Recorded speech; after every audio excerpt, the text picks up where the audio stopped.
नमस्कार, आप देख रहे हैं N24 न्यूज गुजरात।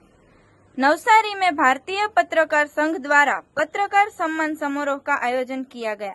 नवसारी के जयशंकर पार्टी प्लॉट में इंडियन जर्नलिस्ट एसोसिएशन द्वारा एक पुरस्कार समारोह का आयोजन किया गया।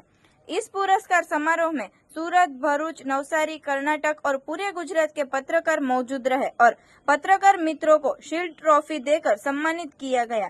साथ ही इंडियन जर्नलिस्ट एसोसिएशन के गुजरात क्षेत्र के अध्यक्ष हनीफ भाई सोठिया, राष्ट्रीय अध्यक्ष सुनील भाई सोनावन और इंडियन जर्नलिस्ट एसोसिएशन के पदाधिकारी और सदस्य उपस्थित थे और पत्रकारों को देश और जनता की सेवा के लिए 24 घंटे और जब भी काम करना पड़ता है तब पत्रकारों को होने वाली कठिनाइयों के बारे में बताया गया।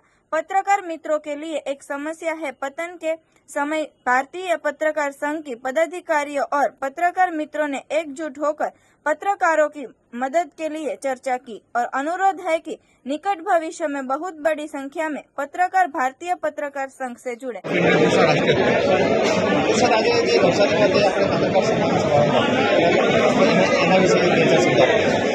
આપણે જ્યારે પત્રકાર સન્માન સમારોહ કર્યો, પત્રકાર 24 કલાક બિચારો મહેનત કર્યા કરતો હોય, એનું કોઈ માન સન્માન નથી કરતું, તો હરીફભાઈને અમે વિચાર કર્યો કે પત્રકારોનું સન્માન કરીએ અને નવસારી ખાતે મેં એનું આયોજન કર્યું કે પત્રકારો સન્માન મળે, ગાઈડન્સ મળે અને ઘણા એવા તત્વો હતા જે અમારા સંગઠનને ઘણી બધી બદનામ કરવાની કોશિશ કરતા હતા, એટલે અમે એને ક્લિયર્સ બી કરવાનું હતું અને પત્રકાર ભેગા થાય મિત્રતા દિવસ છે આજે, એક મિત્ર તરીકે પરિવાર તરીકે ભેગા થઈ इसનું આયોજન મેં કર્યું।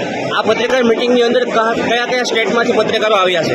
આ પત્રકાર મિટિંગમાં રાજસ્થાન, મધ્યપ્રદેશ, કર્ણાટક, હરિયાણા, ઉત્તરાખંડ, મુંબઈ અને એ બધા રાજ્યોથી આવેલા હતા। પત્રકારોને પડતી મુશ્કેલી પર સંગઠન દ્વારા શું સંદેશ આપવામાં આવ્યો? પત્રકારોને હવે જે બી કંઈ મુશ્કેલી પડે એના માટે અમારું સંગઠન કાયમ હંમેશા ઊભું રહેશે અને જ્યારે અમારી પાસે જેવા જેવા પ્રશ્નો આવે છે એ પ્રશ્નોના નિવારણ માટે સંગઠન કાયમ ગમે ત્યાં ઊભું રહેતું જ છે અને સમગ્ર ભારતમાં અમે ઊભા રહેતા છે। देखते रहिए N24 न्यूज गुजरात, सिर्फ हम तक ही नहीं सब तक।